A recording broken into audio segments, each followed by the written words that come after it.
أعوذ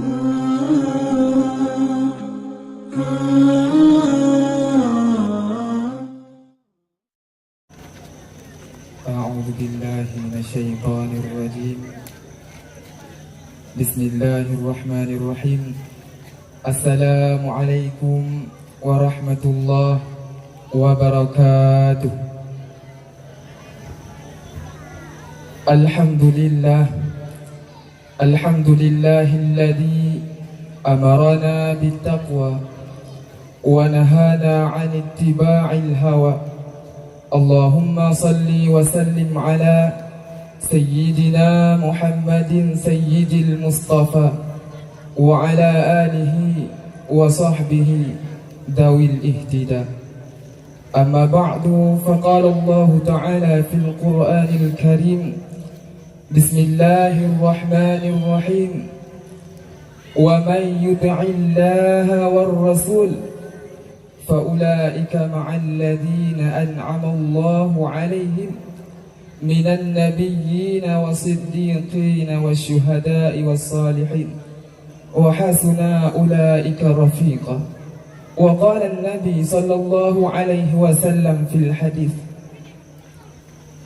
من أحب سنتي فقد أحبني ومن أحبني كان معي في الجنة. صدق الله العظيم وصدق رسوله النبي الكريم. Ta'zim wal ikram kepada urang-urang syik kamu, seterusnya kepada Dewan Hakim, dan selanjutnya kepada panitia pengurus perlombaan pada malam yang berbahagia ini. Hadirin sidang jamaah yang dirahmati Allah, di dalam setiap insan manusia Allah taruhkan, Allah taburkan butiran-butiran cinta di dalam hatinya.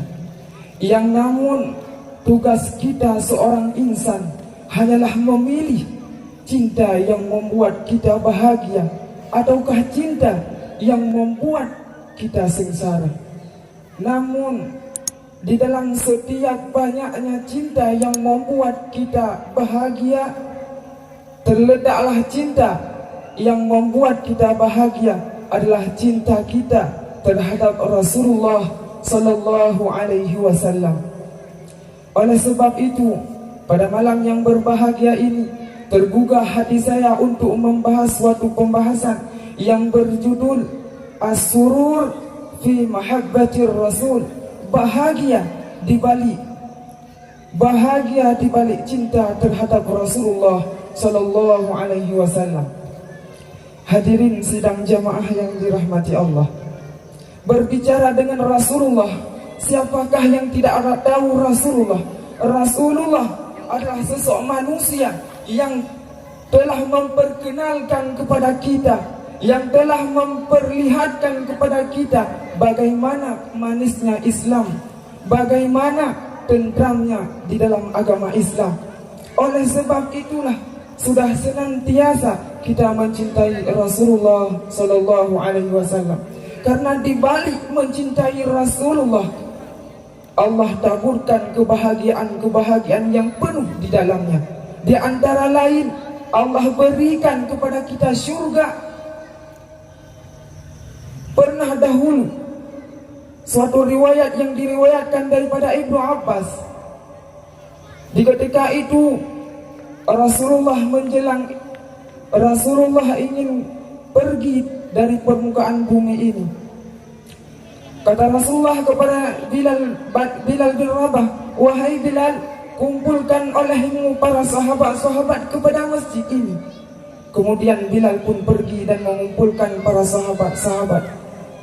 Setelah para sahabat datang kepada masjid, Rasulullah bersembahyang dengan para sahabat 2 rakaat. Kemudian Rasulullah naik di atas mimbar dan berkhutbah beberapa macam khutbah. Di akhir khutbah beliau, Rasulullah berkata, "Wahai ya mu'asyiral muslimin, man kanat lahu 'indi mazlamatun." Wahai kaum muslimin, siapakah diri kalian yang telah terzalimi oleh diriku? Falyakum, berdirilah kalian, wal yaktasa, dan hendak kalian balas terhadapku. Namun 1, 2, tiada seorang pun yang berdiri untuk membalas Rasulullah. Pada kali yang ketiga Rasulullah berkata, "Man kanat lahu 'indi madlamatun." Siapakah yang telah aku zalimi? Siapakah yang terzalimi oleh diriku? Falyakum, kata Rasulullah, berdirilah kalian dan hendak membalas terhadap perbuatanku. Namun di antara banyaknya sahabat, berdirilah seorang sahabat yang bernama Akasyah bin Muhsan. Apa kata Akasyah? "Wahai Rasulullah, sekiranya engkau tidak mengulang-ulangkan permintaanmu sampai 3 kali ya Rasulullah, aku tidak berani berdiri di sini dan ingin membalasmu ya Rasulullah." Rasul, di ketika perang Badar berlangsung, Rasul, aku di atas ontaku dan engkau pun di atas ontamu. Pada saat itu aku hampiri engkau ya Rasul, namun aku turun dan memeluk pahamu ya Rasul, dan aku cium pahamu. Alangkah teganya engkau ya Rasul, engkau pukul aku dengan tongkatmu ya Rasul. Pada saat itu aku tidak tahu ya Rasul, apakah engkau sengaja memukulku ataupun engkau pukul ontamu supaya ia pergi dariku. Kata Rasul, "Wahai Akasyah, memang pada saat itu wahai Akasyah, aku memang memukulmu, aku sengaja memukulmu ya wahai Akasyah." Kemudian Rasulullah berkata pada Bilal, "Ya Bilal, intaliq ila manzilil Fatimah." Wahai Bilal, pergi oleh kamu kepada tempat Fatimah. Ambil olehmu tongkatku wahai Bilal dan bawakan ke sini. Singkat cerita, Bilal berangkat kepada tempat Fatimah dan Bilal pulang membawa 1 tongkat Rasulullah dan menyerahkan kepada Rasulullah. Rasul berkata kepada Akasyah, "Wahai Akasyah, inilah tongkat, balas aku wahai Akasyah." Kemudian di ketika pekerjaan tersebut telah berlangsung, Sayyidina Umar dan Sayyidina Abu Bakar melihatnya. Tak tega hati beliau melihat perbuatan tersebut.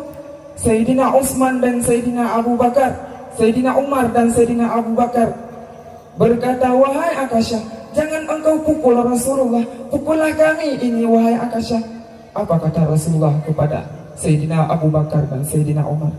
"Wahai Abu Bakar, wahai Sayyidina Umar, duduklah oleh kalian, Allah sudah tahu tempat kalian." Kemudian sesudah itu berdirilah Ali. "Wahai Akasyah," kata Ali, "hati ini tidak sanggup melihatmu membalas Rasulullah. Hati ini tidak tega Rasulullah disentuh wahai Akasyah. Pukullah ini perutku wahai Akasyah." Dalam berlinang air mata Sayyidina Ali, apa kata Rasulullah? "Wahai Ali, niatmu sudah bagus, niatmu sudah elok wahai Ali. Duduklah, Allah sudah tahu niatmu itu." Kemudian kata Rasulullah kepada Akasyah, "Wahai Akasyah, silahkan balas aku wahai Akasyah." Namun teganya seorang sahabat yang bernama Akasyah, beliau berkata kepada Rasulullah, "Ya Rasul, di masa engkau pukul aku ya Rasul, aku tidak memakai pakaian ya Rasul. Hari ini aku ingin membalasmu dengan tanpa pakaian wahai Rasul." Teganya Akasyah. Waktu ketikanya udah Rasulullah mesut pakaian godnya. Bahwa di dalam masjid sudah dipenuhi dengan tangisan para sahabat. Ditambah dengan nusut pakaian Rasulullah. Para sahabat menangis, "Wahai Akasyah, ini Rasulullah, mengapa engkau berani membalas Rasulullah?" Seorang Akasyah tidak memperdulikan apa yang diusik oleh para sahabat. Ia tetap berjalan pada rencananya. Di ketika Akasyah nekalan putihnya, tubuh Rasulullah langsung mendekat dan metik tongkat tersebut, langsung merangkul Rasulullah SAW dan mencium ba'rung Rasulullah. Apa kata Akasyah dalam berlinang air matanya?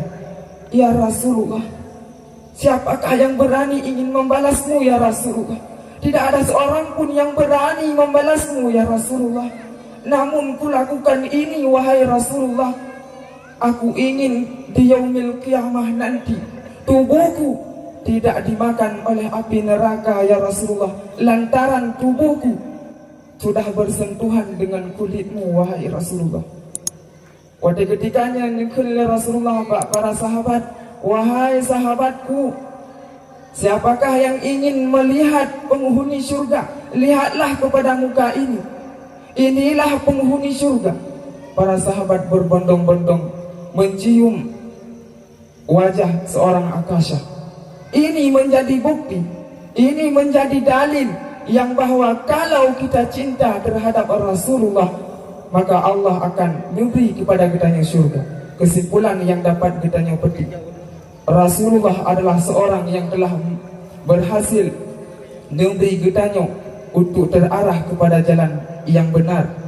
Oleh sebabnya sudah semestinya kitanya cinta terhadap Rasulullah. Jika kita cinta terhadap Rasulullah, Allah akan memberikan syurga kepada kita. Namun Rasulullah pada saatnya hana di sisi kitanya. Kiban cara tercinta Rasulullah, nekun oleh Rasulullah di dalam hadisnya, man ahabba sunnati faqad ahabbani. Siapa saja yang mencintai sunnahku, maka ia telah mencintai aku. Wa man ahabbani, dan orang yang telah mencintaiku, orang tersebut akan berada di dalam surga bersamaku. Menyuka menan Rasulullah anak pakiban cara tercinta Rasulullah.